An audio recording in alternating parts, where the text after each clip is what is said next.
여러분 안녕하세요. 정미옥 교수입니다. 이번 시간은 자율주행과 모빌리티 이동의 혁명이라는 주제로 수업을 진행하겠습니다.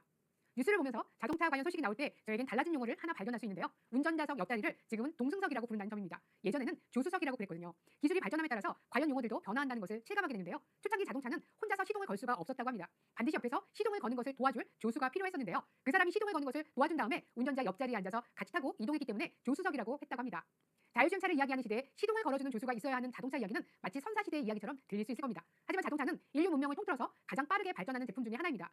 인류가 자동차를 사용하게 된 지가 약 100년 정도밖에 안 되었으니까 시동 걸어주는 조수가 있는 자동차도 그 안에 모두 속해 있는 겁니다. 그런 의미에서 4차 산업혁명이 시작되고 이 교통산업 분야에 새롭게 등장한 용어가 하나 있습니다. 모빌리티. 많이 들어보셨죠? 모빌리티 혁명, 모빌리티 허브, 공유 모빌리티 같은 말을 많이 들어보셨을 거예요. 무엇을 의미하는 말일까요?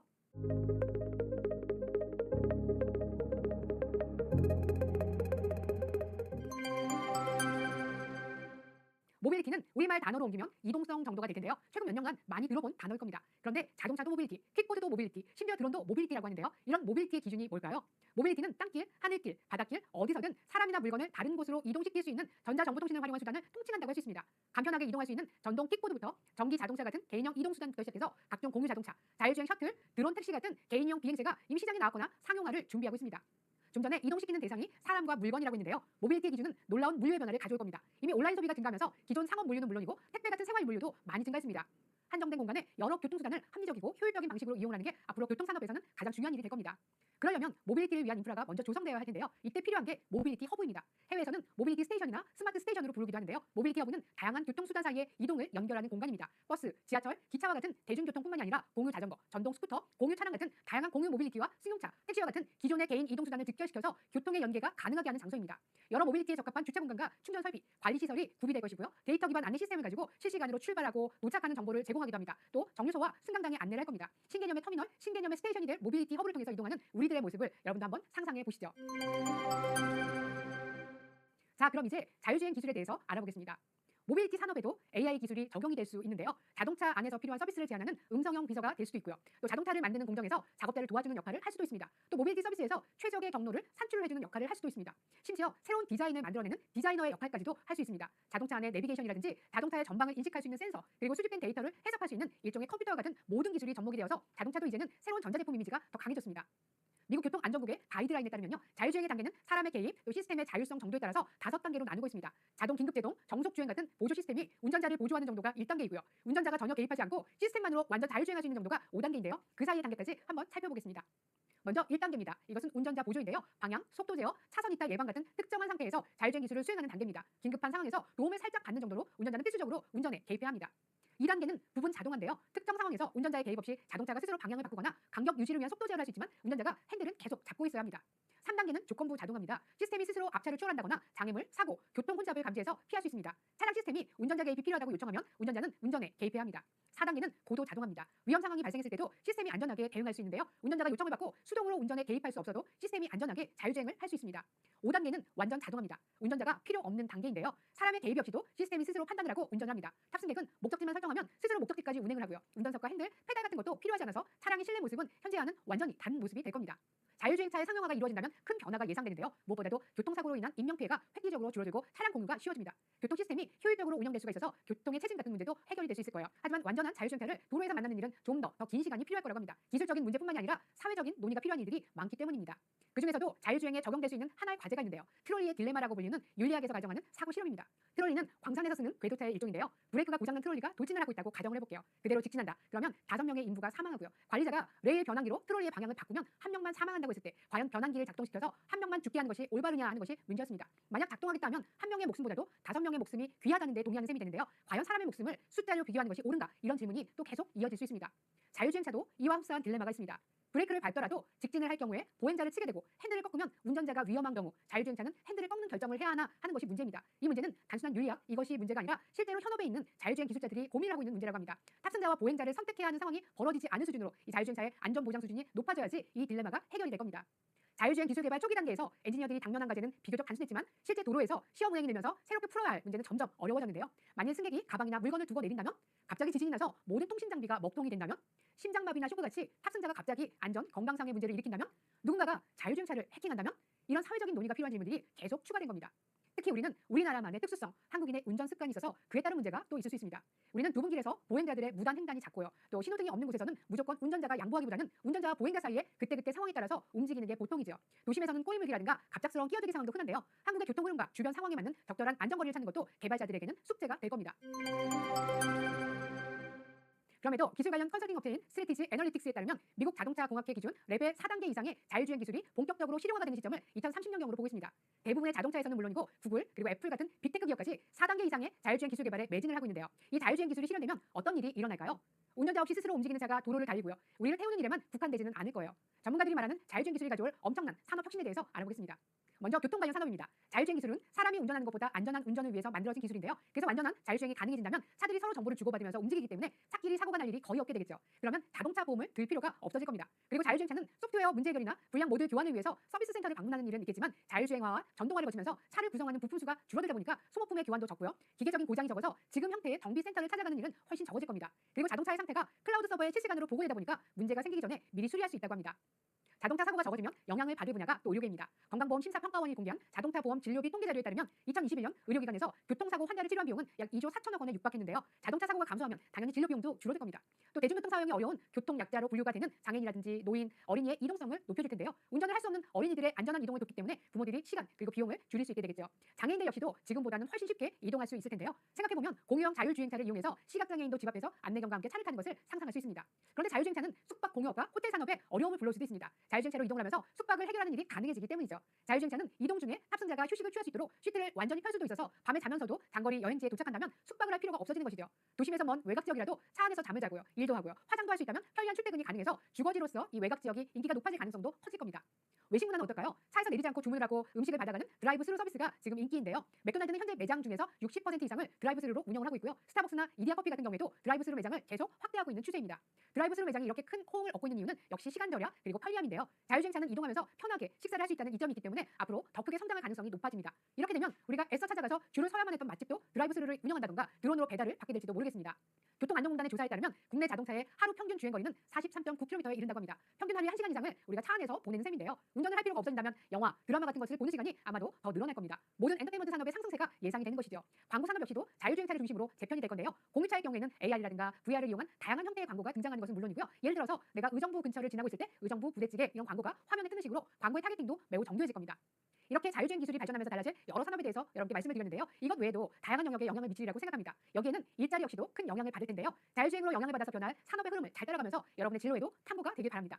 우리나라는 1990년대 초반에 무인 자동차를 개발한 적이 있습니다. 고려대 산업공학과 한민동 교수님이 개발해서 실제 고속도로에서 시험 주행을 한 영상도 남아있는데요. AI도 없던 시대에 세계 최고의 기술이다 보니까 당시 독일 자동차 회사가 이 기술을 배우기 위해서 내한을 하기로 했었는데 아쉽게도 지원이 계속되지 못해서 더 연구를 이어가지 못했습니다. 모빌리티 혁명의 최전선에서 선도적으로 나아갈 수 있는 기술력을 가졌던 시대, 우리의 잠재력을 믿고 여러분 스스로의 잠재력을 믿으면서 AI 시대에 용기 있게 나아가는 여러분이 되시길 바랍니다. 이번 수업은 여기까지입니다. 다음 수업에서 만나요. 수고하셨습니다.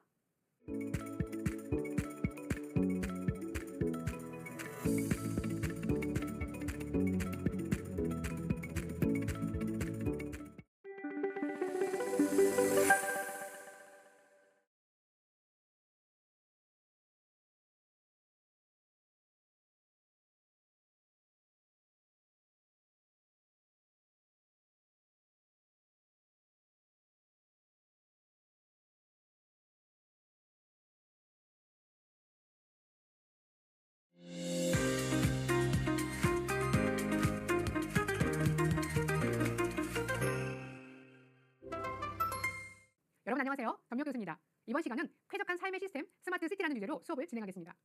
대중교통을 많이 이용하는 여러분은 스마트 쉼터를 이용해 본 적이 있으실 겁니다. 투명한 통유리로 감싼 이 버스 정류장에는 놀라운 장치들이 많습니다. 무더운 여름날에는 에어컨도 시원하게 가동이 되고요. 겨울에는 의자가 따뜻해지죠. 내부 모니터로 버스가 언제 오는지를 알려주고요. 오늘의 날짜와 시간, 날씨와 기온, 미세먼지, 오존 지수 같은 것도 알려줍니다. 스마트폰 충전기도 있고요. 무료 와이파이도 이용을 할 수가 있었습니다. 지난 2020년 성동구에 처음 설치된 이 스마트 쉼터는 이용자들에게 꾸준히 사랑을 받는 전국 최초의 미래형 버스 정류장인데요. 서울시는 2020년 10개소로 시범 운행을 하다가 서울 전체로 확대를 하고 있습니다. 이 미래형 버스 정류장은 미국, 영국, 독일, 프랑스 같은 여러 나라의 언론사가 주목을 하면서 취재하고 보도하기도 했었습니다. 또 성동구에서 시작한 스마트 횡단보도는 2023년 지방자치단체 혁신성과 확산 지원 사업에 선정이 되면서 전국적으로 보급이 될 예정이라고 하는데요. 대기선에 LED 불빛으로 바닥 신호등이 있고요. 보행자 감지 스캐닝 센서가 있어서 빨간불일 때 횡단보도로 무심코 들어가는 보행자를 음성으로 제지하기도 합니다. 이 횡단보도 여러분도 많이 보셨죠? 또 운전자가 차량 정지선을 넘을 때 전광판을 통해서 차량 번호와 함께 알려주는데요. 이런 시스템을 통해서 횡단보도 정지선 위반 차량이 평균 80% 정도 감소했다고 합니다.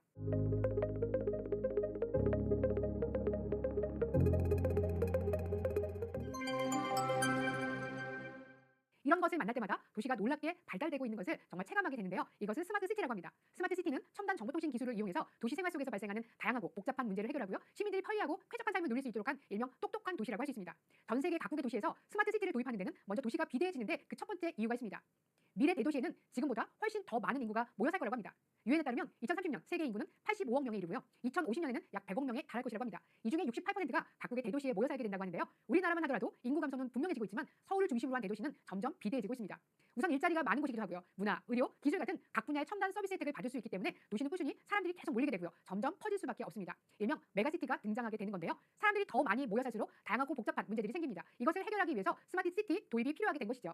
스마트 시티는 첨단 정보통신 기술로 데이터를 수집하고 분석해서 자원을 효율적으로 관리하고 활용할 수 있는데요. 에너지라든가 수도, 전력 같은 자원의 사용량을 모니터링하고 이것을 최적화해서 낭비를 줄일 수 있게 되고요. 실시간 교통 데이터를 수집하고 분석해서 교통 혼잡을 예측하면서 효과적으로 관리할 수 있게 됩니다. 자율주행차와 대중교통을 연계해서 교통 체증도 감소시키고요. 시민들의 이동을 원활하게 할 수도 있습니다.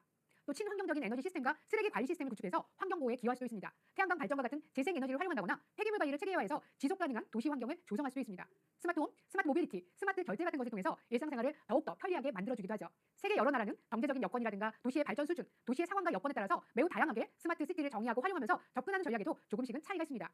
특히 우리나라를 비롯해서 도시화율이 높은 선진국에서는 기후변화에 대응하면서 도시 재생을 위해서 스마트 시티를 권하는 선택이 아니라 이제는 필수라는 인식이 확산되고 있습니다. 아시아 신흥국들은 국가 경쟁력 강화를 위해서 공공이 주도해서 스마트 시티가 도입이 되고 있는데요. 특히 아시아 태평양 지역은 급격한 도시 인구 증가로 스마트 시티 요구가 지속적으로 제기가 되어 왔습니다. 또 2019년 이후에는 스마트 시티 시장을 주도할 것이라고 전망을 하고 있습니다.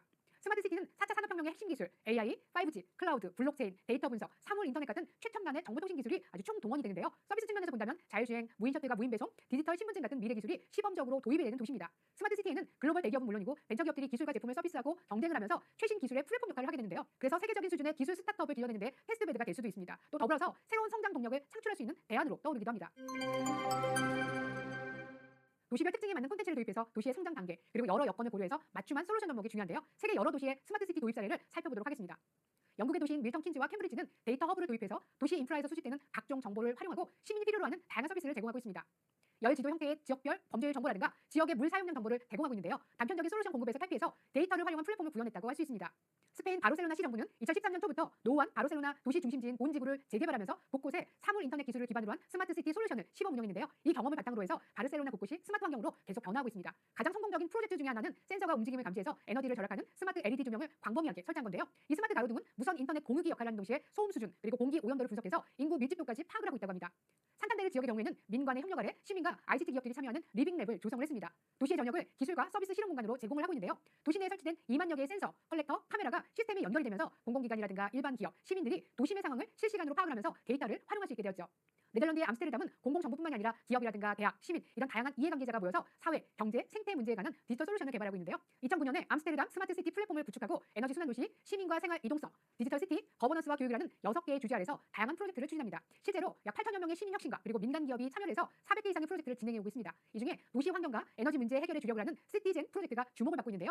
이 중 가상 발전소는 주택의 태양광 발전과 스마트 그리드 기술을 결합해서 여분의 전기는 집에 설치된 배터리 그리고 지역 저장소에 보관을 해서 필요할 때마다 사용을 하고요. 전기가 필요한 지역에 판매까지도 할 수 있습니다. 미국에는 스마트 시티에 대한 새로운 도전을 하고 있는 도시가 있는데요. 바로 뉴멕시코와 콜럼버스가 그렇습니다. 뉴멕시코는 3만 5천 명 규모의 무인 도시가 건설될 예정인데요. 교통, 통신, 에너지 관련되는 기업과 연구소에 각종 테스트를 허용하는 규제 프리 공간을 조성한다고 합니다. 또 미국 교통부가 5천만 달러를 지원하는 도시 공모전에는 78개의 시가 지원을 했습니다. 최종 선정된 도시는 바로 커넥티드 교통 컨셉으로 콜럼버스인데요. 대기업인 아마존, AT&T에서 대규모의 투자가 이루어진다고 합니다.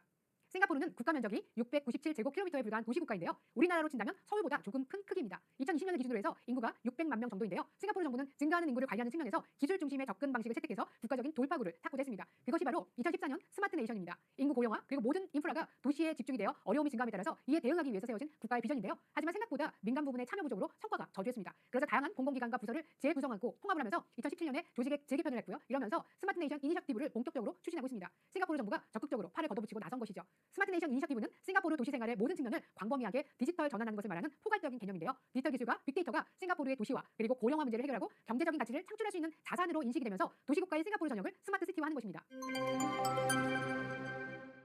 우리나라에서 스마트시티 사업이 본격화한 것은 지난 2018년 스마트시티 추진 전략이 발표되면서부터입니다. 정부는 당시에 세종과 부산을 스마트시티 시범도시로 지정을 했습니다. 각 지자체별로도 스마트시티 전담 조직을 두고요. 정부 지원 사업을 추진하기 시작했습니다.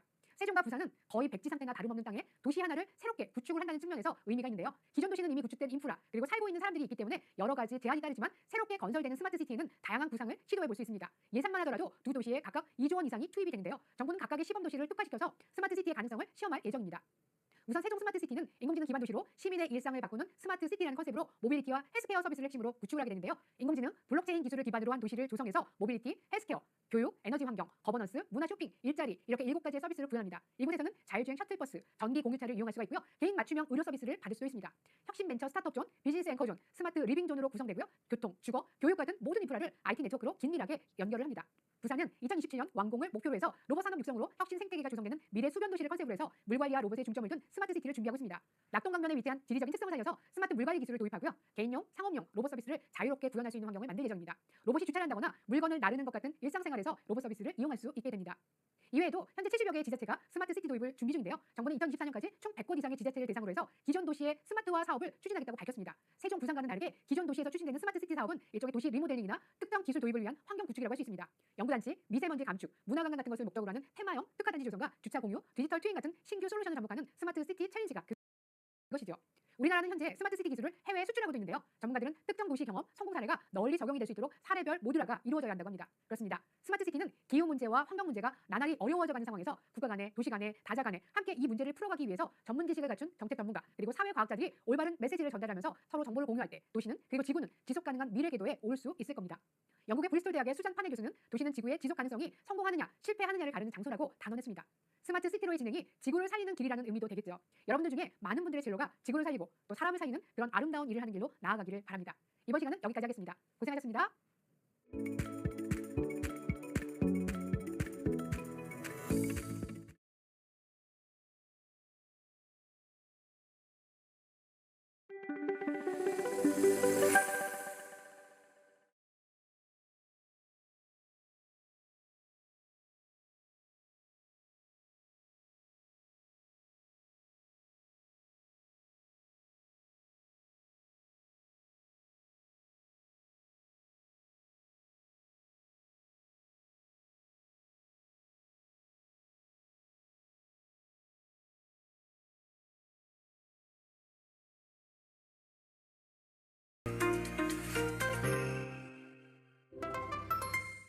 여러분 안녕하세요. 전미옥 교수입니다. 이번 시간은 장생을 약속하는 의료 바이오 스마트 헬스케어 서비스라는 주제로 수업을 진행하겠습니다.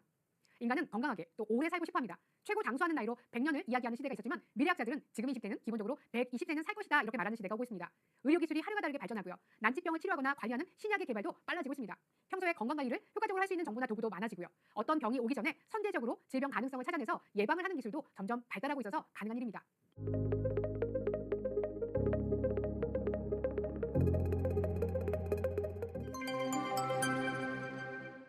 이렇게 의료보건의 패러다임이 변화하는 핵심에는 AI가 있습니다. AI 헬스케어는 데이터의 폭발적인 증가, 첨단 기술의 유기적인 융합을 통해서 인간의 삶과 생활, 보건의료 생태계에 근본적인 변화를 가져올 차세대 기술로 부상을 하고 있습니다. 특히 영상 진단 기술의 발전에 따라서 질병의 조기 진단이라든가 맞춤형 치료가 가능해졌고요. 인구 고령화에 따라서 의료비 지출을 낮추기 위해서 혁신적인 의료 서비스를 필요로 하는 소비자가 많아짐에 따라서 이러한 근본적인 변화가 시작되었습니다. 의료 서비스의 질적인 수준을 높이고 앞으로 의료 산업으로 연결시키는 것이 보건의료 분야의 큰 이슈가 되고 있는데요. 그러기 위해서는 의료기관의 운영자라든가 의료 현장의 관계자들이 AI 도입을 검토하는 일은 피할 수 없는 과제가 되고 있습니다. 다른 분야에서도 그렇지만 헬스케어 분야에서도 AI가 상상 이상의 변혁을 가져올 가능성은 아주 큰데요. 이 분야는 엄청난 데이터가 쌓이고 있기 때문입니다. 성별, 나이, 직업 같은 여러 인구 집단별 각종 데이터는 물론이고 수천 건에 이르는 과거와 현재 진단 그리고 치료 사례 데이터, 웨어러블 디바이스나 스마트폰에서 실시간으로 전송이 되고 있는 디지털 데이터, 더 나아가서 사용자의 혈압이라든가 심박수, 혈당, 수면의 질을 측정하는 수많은 데이터처럼 AI에서 활용할 수 있는 어마어마한 양의 데이터가 존재합니다. 그야말로 빅데이터입니다.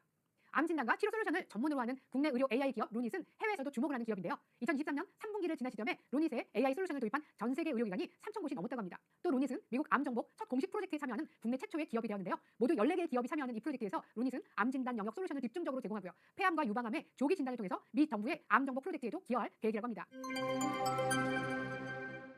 그렇다면 의료기관 종사자와 사용자들은 이런 빅데이터를 학습한 AI를 활용했을 때 어떠한 이점이 있을까요? 먼저 의사는 조기 발견과 진단, 최적의 치료 방법을 결정한다는 겁니다. 의사는 실시간으로 환자 개개인의 데이터를 한꺼번에 파악할 수 있게 되면서 더욱 효과적인 진단과 치료가 가능해집니다. 의료 분야에서 AI가 가장 잘 활용이 되는 것은 조기에 발견하고 진단하는 일인데요. 개인의 건강 데이터를 특징이 유사한 다른 환자나 일반인의 종합 데이터와 비교를 해서 작은 이상을 즉시 발견한다든가 머신러닝 알고리즘을 이용해서 본래 의사가 눈으로 보고 판단을 했던 CT 스캔의 분석을 짧은 시간에 할 수 있게 됩니다. 이런 기능은 환자가 병에 걸릴 위험이 높은지 혹은 이미 병에 걸렸는지 여부를 판단할 때 매우 유용하겠죠. 이래서 어쩌면 AI 진단 능력이 인간 의사를 추월할 날이 가까워졌는지도 모른다고 하는 건데요. 하지만 의사 선생님들은 여전히 꼭 필요합니다. 데이터 알고리즘에만 진단을 맡겨서는 안 되는 게 의사 선생님들의 오랜 임상 경험을 통해 AI가 파악할 수 없는 또 다른 부분을 볼 수 있기 때문이죠. 다만 앞으로 임상 현장에서의 판단에 AI가 실제로 중요한 역할을 하게 될 것만은 분명해 보입니다. 더불어서 이렇게 조기에 질병을 발견하고 진단하는 것 외에도 최적의 치료 방법을 결정할 때에도 효과적일 겁니다. 예를 들어서 50대 남성 대장암 환자의 치료 방법을 결정할 때도 유사한 환자의 성공 사례를 토대로 해서 투약 치료라든가 화학요법을 조정해서 환자에게 가장 좋은 치료법을 찾아낼 수 있을 겁니다. 또 예측할 수 있는 모델을 생성하면 재발을 한다거나 2차 감염으로 이어질 수 있는 위험이 높은 환자를 파악하는 데도 도움이 될 겁니다. 환자들은 AI를 활용한 의료 서비스를 받게 되면 질병을 조기에 발견하고 정확한 진단과 치료를 받아서 건강 상태를 개선할 수 있습니다. 개인의 유전 정보와 의료 기록을 분석해서 최적화된 치료를 받을 수 있게 되는데요. 약물 반응 예측이라든가 개인 맞춤형 치료 방법을 찾는 데에도 큰 도움이 될 겁니다. 또 모든 것이 디지털 전환이 되었기 때문에 자신의 헬스케어 정보에 접근하기가 한결 쉬워지는 장점도 있는데요. 웨어러블 기기와 센서를 통해서 수집된 데이터를 분석을 하고 건강 상태를 모니터링을 할 수 있게 됩니다. 이것을 기반으로 해서 사용자에게는 건강한 생활 습관을 제한하는 데 AI가 활용되면서 질병의 조기 예방이라든가 관리에도 도움을 주게 됩니다. 또 AI를 활용하면 비용과 시간을 절감할 수 있는 분야가 바로 제약 분야입니다. 막대한 시간과 비용을 필요로 하는 신약의 개발에 AI를 활용하는 일이 점점 더 활발해지고 있습니다. 신약 개발은 보통 15년 정도가 걸리는데요. 최근 개발이 진행되고 있는 고분자 화합물은 개발이 어렵기 때문에 개발 기간이 더 길어지고 비용도 증가하고 있다고 합니다. 그 비용은 적게는 수백억 원에서 수천억 원에 이릅니다. 개발 중에 유효성이 인정되지 않거나 중대한 부작용이 발견되기라도 한다면 개발을 중단해야 하는 일도 생겨서 개발이 성공하는 확률은 아주 희박하다고 합니다. 그런데 AI를 도입해서 신약을 개발하게 된다면 방대한 데이터를 이용할 수 있기 때문에 개발하는 데 들어가는 시간을 단축할 수도 있고요. 뛰어난 성질을 가진 분자를 설계할 수 있을 것으로 판단하고 있습니다. 약의 후보 물질이라든가 생체 내 단백질 수는 방대하기 때문에 하나하나를 대조하는 기존의 방법보다는 의약품 후보 분자를 발견하는 사이클을 10분의 1 이하로 줄일 수가 있다고 하니까 제약업계의 AI 활용은 필수적이 될 것으로 생각합니다. 영국에서는 AI를 활용한 신약 개발 성과가 이미 가시화되고 있는데요. 기존의 류마티스 관절염 치료제가 코로나19 치료에도 효과가 있다는 것을 예측해서 코로나19 치료제 개발의 단서를 제공했다고 합니다. 미국에서는 섬유증을 학습한 AI가 46일 만에 이 질환의 치료제 후보 물질을 찾아내기도 했고요. 또 AI 모델이 약물 분자와 분자의 결합을 예측을 해서 7,000여 종의 에볼라 바이러스 치료제 후보 물질 중에서 가장 적합한 물질 2개를 골라내기도 했습니다. 의료 분야의 AI 시장이 확대되면서 많은 기업들도 AI를 통한 제약을 도입할 것으로 예상이 되는데요. 의료, 바이오, 스마트 헬스케어 산업은 인종의 구분이 없이 사람이라는 단일종의 질병 그리고 건강을 돌보는 분야이기 때문에 전 세계를 대상으로 한다고 할 수 있는 만큼 기업들의 치열한 비즈니스가 예상이 되고 있는 분야입니다. 헬스케어 분야는 웨어러블 기기와는 어쩌면 실과 바늘과 같은 관계인데요. 질병의 관리와 돌봄이 필요한 노약자 그리고 환자들에게 안경이나 시계, 의복의 형태로 착용을 할 수 있는 의료용 웨어러블 기기는 점점 필수적이 되어가고 일상화되고 있습니다. 특히 웨어러블 로봇의 개발은 많은 기업들이 앞다투어 내놓고 있는데요. 이것은 선천적인 장애인이라든가 불의의 사고를 당한 사람뿐만이 아니라 고령화, 성인병 증가 같은 이유로 보행 장애를 겪는 환자가 매년 늘고 있는 데 따른 수요가 있기 때문입니다.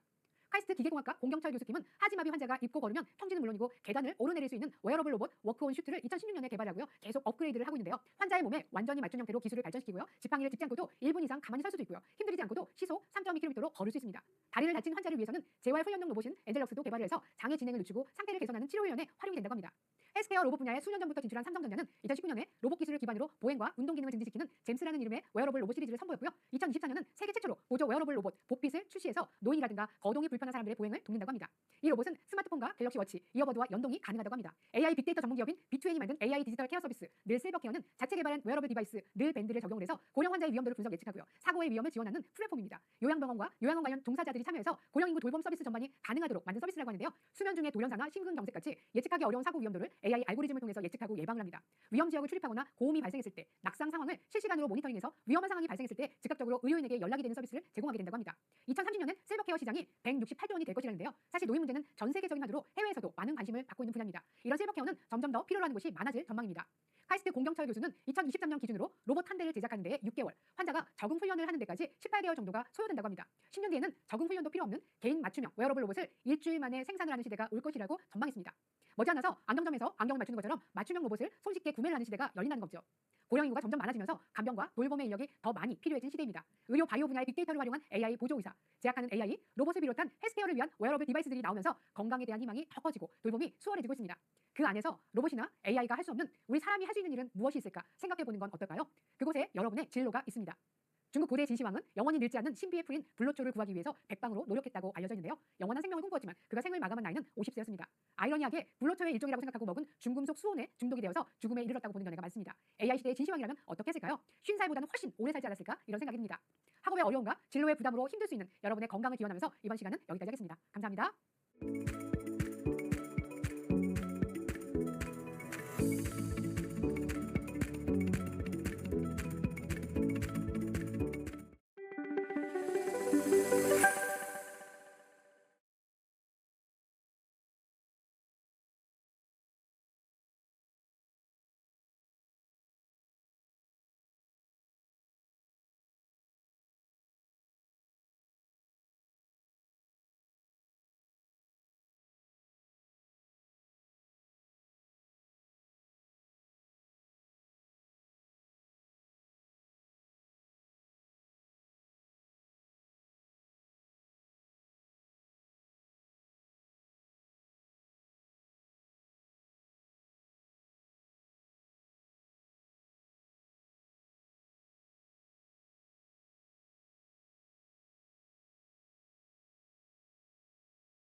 여러분 안녕하세요. 전미옥 교수입니다. 이번 시간은 미래 먹거리와 스마트팜이라는 주제로 수업을 진행하겠습니다. 과거보다도 해외여행을 많이 가고요. 다른 나라의 음식을 접할 기회가 많다 보니까 해외 채소로 요리를 하는 사람들이 많아지고 있습니다. 베트남 음식점의 메뉴에는 모닝글로리 볶음, 공심채라고도 하는데요. 요즘은 쌀국수 드시면서 함께 많이들 드시죠? 대형마트의 채소 코너를 가보면 뚝수 채소들이 보이는데요. 저는 우리나라의 노란 알배기 배추같이 생긴 유럽의 꽃배추, 엔다이브, 그리고 양파의 큰 싹이 난 것 같은 모양을 가진 펜넬이 인상적이었습니다. 펜넬은 로마 시대부터 먹었던 채소라니까 유구한 역사가 있네요. 제가 아는 분은 대기업 임원을 지내고 은퇴 이후에 양평에 사시는데요. 이분이 말씀하시길 양평 일대에 유럽 채소들을 재배하는 곳이 있는데 샐러드용 채소 인기가 너무 좋아서 기르는 대로 예약 판매를 하면서 팔려나간다고 합니다. 뭔가 식생활의 변화를 읽은 젊은이들이 스마트팜 농법을 배워서 이런 농사를 시작한 듯한데 대단하다고 하시면서 저에게도 젊은이들에게 스마트팜에 관심을 가지라고 또 지원받을 수 있는 방법도 많다고 전해달라고 하셨어요. 앞으로 이 분야의 비전이 밝다는 그분의 이야기를 들으면서 농업의 패러다임이 바뀌는 한 부분을 보았습니다.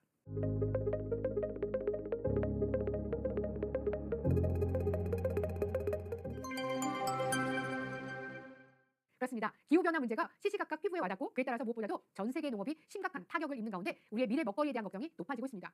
전국 사과 생산량 60%를 차지하는 경상북도에 따르면 2023년 사과의 생산량은 2022년 대비 21.6%가 감소했다고 합니다. 또 우리나라에서 잣나무가 많은 곳은 경기도 가평인데요. 전국에 있는 잣 생산량 50%를 생산하는 이곳의 잣은 품질이 좋기로 유명합니다. 그런데 2018년 1223톤에서 2020년 743톤, 2022년 342톤으로 잣 생산량이 해마다 감소하고 있습니다. 잣나무는 추위에 강한 수종인데요. 해마다 기온이 계속 오르다 보니까 지속적으로 수확량이 감소하고 있다고 하는 것이죠. 가평유배에서 특산물 코너에서 만난 잣 농부님 같은 경우에는 이제 가평잣은 머지않아 맛보기 힘들 수 있다고도 하시네요. 우리는 급격한 기후변화를 피부로 느끼고 있지만 이미 10년 전인 2014년의 조사에서 농업인들은 85.7%가 기후위기를 인지하고 있었는데요. 당시 조사에서 농업인의 85.8%는 향후 10년 이내에 농업에서 기후변화의 영향이 나타날 것으로 예상을 했습니다. 국가인권위원회가 2021년 실시한 기후위기와 인권에 관한 실태조사 보고서에서는 농업인들은 농업이 기후위기에 가장 심한 영향을 받고 있다고 생각하고 있었어요. 세계기상기구는 앞으로 극단적인 기후변화가 더 자주, 더 극단적인 형태로 나타날 수 있다고 경고를 하고 있습니다. 그렇다면 다른 나라들은 어떨까요? 유럽은 2018년에서 2022년 평년 곡물 생산량이 4,220만 톤이었는데요. 2020년은 폭염 그리고 가뭄으로 생산량이 3% 이상 줄어든 4,090만 톤이라고 합니다. 세계 4위의 옥수수 생산국 바로 아르헨티나인데요. 아르헨티나도 작황 부진으로 세계 옥수수 공급량은 13.9%가 줄었고요. 이런 상황이기 때문에 헝가리를 비롯해서 19개국은 이미 식량 수출을 금지했습니다. 아르헨티나와 8개국도 식량 수출을 제한하면서 국제 식량 가격은 지속적으로 오르고 있는 추세입니다. 농업 생태계 파괴는 결국 식량의 안보 위기로 이어질 수 있다는 점이 실감이 되시죠? 전 세계는 식량 전쟁에 도입할 것이다. 식량 주권을 지켜야 한다는 말도 이제는 더 이상 먼 얘기로 들리지 않는데요. 우리의 경우에는 농업 인구의 고령화 그리고 인구 급감으로 점점 일손이 부족해지고 있는 상황이라서 우려는 더 커지고 있습니다. 이런 나라 안팎의 사정과 전 지구적인 환경은 농업의 패러다임을 바꿔놓고 있는데요. 농수산물 주산지가 급격한 변동을 일으켜서 농가의 과감한 시설 투자와 업종 변경을 요구하고 있습니다. 여기에 첨단 정보통신 기술을 농업에 접목을 해서 노동력은 아끼고요. 생산량은 늘리는 농업의 디지털 대전환이 시급해졌습니다. 지속 가능한 농업, 농촌을 위해서 농업의 대전환이 필요한 시기가 된 건데요. 그렇다면 지금부터는 농업의 패러다임이 어떻게 변화하고 있는지를 살펴보겠습니다. 스마트팜은 비닐하우스, 유리 온실, 축사 같은 농수축산물에 필요한 환경에 첨단 ICT 기술을 접목을 해서 원격으로 또 자동으로 작물이라든가 가축의 생육 환경을 최적의 상태로 유지 관리할 수 있는 농장을 말합니다. 여러분도 뉴스에서 많이 보셨죠? 유리 온실이나 비닐하우스 같은 곳에 층층이 잎채소는 물론이고 딸기, 토마토, 파프리카 같은 것들을 심어서 기르는 것을 말이죠. 먼저 스마트팜의 장점에 대해서 이야기해볼게요. 스마트팜은 식물 성장에 요구되는 모든 요소를 인위적으로 통제를 하고 공간의 효율성까지 더해서 최대의 결과를 끌어내게 되는데요. 일단 실내 공간에 조성을 해서 외부의 기상 이변의 개입을 차단을 합니다. 공간의 효율성을 높이기 위해서는 토양을 선반 형태로 층층이 쌓은 수직 농장 기법으로 설치를 합니다. 또 작물과 동물의 생육 정보, 환경 정보에 대한 데이터를 기반으로 해서 이들이 잘 자랄 수 있는 최적의 생육 환경을 조성해주게 되는데요. 이 모든 것들을 자동으로 관리하는 것이죠. 국내 스마트팜 보급은 빠르게 진행되고 있습니다. 농촌에 새로 진입하는 청년 농업인들이 가장 적극적으로 도입 의지를 가지고 있습니다. ICT를 접목해서 지능화된 농업 시스템을 구축했기 때문에 PC와 스마트폰으로 자동 관리할 수도 있고요. 생육 단계별로 정밀한 관리와 예측도 가능해집니다. 이 때문에 항상 논밭에 나가서 작물에 병해충이 생기지 않았는지 또 잎이 시들지는 않았는지 일조량은 어떤지 살펴야 하는 일이 현저하게 줄어들게 되는데요. 축적된 데이터가 있다면 초보자일지라도 품질이 우수한 작물을 재배할 수도 있어서 처음부터 생산량을 극대화해서 높은 수익률을 창출할 수도 있게 됩니다. 더구나 스마트팜은 꼭 농촌의 바깥은 곳에 지을 필요도 없어서 도시 농업도 얼마든지 가능합니다. 스마트팜은 스마트 온실, 스마트 과수원, 스마트 축사 같은 것이 될 수 있는데요. 최대 장점은 스마트팜은 노동력, 에너지, 영양분 같은 농업 자원을 더 적게 투입을 한다고 할지라도 농산물의 품질과 생산성은 더 높일 수 있게 되고요. 그럼으로써 소득은 높아지고 노동 시간은 감소하게 됩니다. 그런데 문제는 스마트팜의 단점이 초기 구축 비용이 많이 든다는 점입니다. 유리 온실로 하면 시간도 비용도 많이 들기 때문에 국내에서는 기존 비닐하우스에 스마트팜 기술을 도입하는 경우가 대부분인데요. 단순히 비닐하우스만 놓고 볼 때는 시설 구축을 위한 초기 투자 비용이 일반 비닐 온실의 2배 달한다고 합니다. 첨단 장비 운영에 필요한 지속적인 기술 지원도 풀어야 할 어려움이지만 여러 환경으로 볼 때 스마트팜 확대는 갈수록 피할 수 없는 선택이 될 전망입니다. 그래도 농업은 햇볕과 비와 바람이 있는 한 실외에서 더 많이 이루어집니다. 스마트팜은 스마트팜대로 확대가 되고 실외 농업은 지능화된 농기구와 함께 첨단 ICT 기술의 힘을 빌립니다. 최소의 농업 자원을 쓰면서 생산량을 극대화하는 방법도 여러 형태로 이루어지는데요. 여기서 한번 살펴보겠습니다. 먼저 디지털 트윈팜입니다. 현실과 똑같이 재현된 가상 현실 공간을 디지털 트윈이라고 하는데요. 실제 발생할 수 있는 상황을 가상 현실 공간에서 미리 실험해서 그 결과를 예측하는 기술이죠. 이것을 응용한 디지털 트윈팜은 다양한 데이터를 통해서 첫 번째로는 작업 환경에 따른 생산성 분석과 수확량을 예측하고요. 두 번째는 기자재에 대한 수명을 예측합니다. 세 번째는 재난재해 시뮬레이션을 할 수 있고요. 네 번째는 병해충 예측같이 생산성과 수확량을 높일 총체적인 정보를 전달을 하고 또 제안을 하는데요. 디지털 트윈팜을 도입한 농가의 생산성이 도입 전보다도 무려 30%가량이 증가한 것으로 나타났습니다. 기후변화, 고령화, 일손 부족 같은 위기에 직면한 우리의 농촌을 되살리고 도시 농업을 발전시키는 중요한 기술이 되었습니다. 그리고 농기계도 점점 지능화되고 있는데요. 흔히 쓰는 농기계 3대장이 바로 트랙터, 콤바인, 이항기입니다. 여기에 자율주행 기술이 도입이 된 것이죠. 벼를 수확해주는 콤바인은 까다롭고 조작이 어려운 농기계라고 하는데요. 한 번만 수동으로 농경지 제일 바깥쪽으로 돌면서 모서리를 지정하는 형태로 작업 면적을 정하고요. 회전 공간만 확보해주면요. 그 다음부터는 운행 과정을 일일이 간섭할 필요도 없이 수확 경로를 알아서 추정을 하고 수확을 해준다고 합니다. 자율주행 농기계는 이 과정에서 농업인들의 피로도를 낮추고요. 작업 효율을 높여주는데요. 곡물 생육의 전 주기에 걸쳐서 최소 자원을 투입해서 최대 수확을 거둘 수 있는 솔루션을 제공하는 기업도 있습니다. 농업 빅데이터로 농사의 메커니즘을 전환하고 있는 건데요. 2030년쯤에는 사람의 개입이 없이도 농사를 짓는 진정한 무인자율 농업이 가능해질 수 있다는 전망입니다. 농업에서도 스마트 모빌리티를 빼놓을 수 없는데요. 그중에서도 드론은 정말 유용한 일을 합니다. AI가 탑재된 드론은 하늘에서 농장의 모습을 촬영하고요. 촬영된 사진을 딥러닝으로 판독을 해서 병충해가 시작된 곳을 찾아내는 이후에 그곳만 자율주행 드론으로 농약을 살포하게 됩니다. 농약값과 농약을 살포하는 인건비를 절약할 수 있는 것이죠. 수확한 쌀은 저농약 재배쌀이라는 부가가치가 생겨서 더 비싼 값으로 판매할 수 있게 됩니다. 팜봇은 농사를 짓는 로봇인데요. 사람들이 힘들거나 까다롭게 느끼는 작업을 할 수 있습니다. 채소를 접목하는 작업, 과일을 선별하는 작업, 작물을 수확하는 작업, 잡초를 선별해서 제초하는 작업 같이 다양한 일을 하는 로봇들이 있습니다. 농가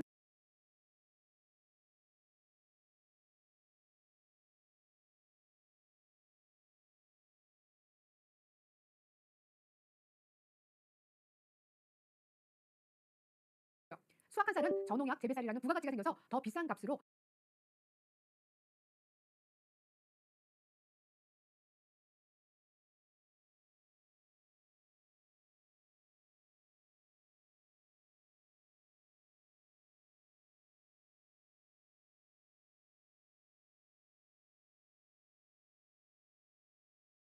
판매할 수 있게 됩니다. 팜봇은 농사를 짓는 로봇인데요. 사람들이 힘들거나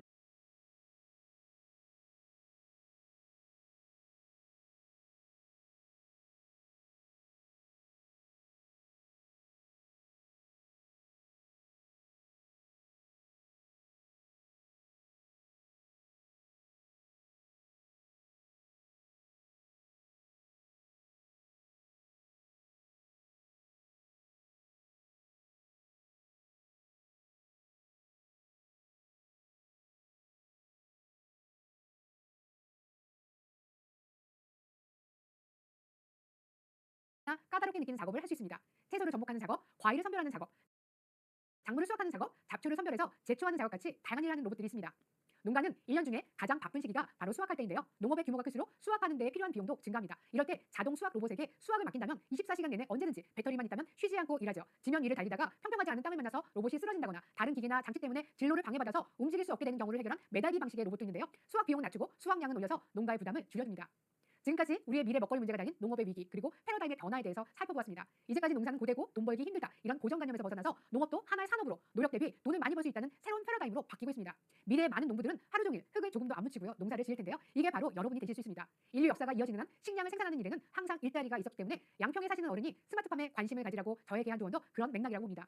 이번 수업이 여러분의 진로 찾기에 또 하나의 길이 되었기를 바랍니다. 진화생물학자 최재턴 교수는 앞으로는 쌀농사도 빌딩에서 짓는 방법을 생각해야 한다고 말합니다. 인류가 겪어보지 못한 기후 위기 아래서 인류는 과거에는 정말 상상할 수 없는 농법으로 먹거리를 생산하고 있는데요. 그래도 대안이 있고 길이 있다는 게 다행입니다. 다만 농업의 새로운 패러다임에 대한 우리의 인식과 발걸음도 지금보다는 조금 더 빨라지기를 바랍니다. 이번 수업은 여기까지 하겠습니다. 여러분 다음 주차에 반갑게 만나겠습니다.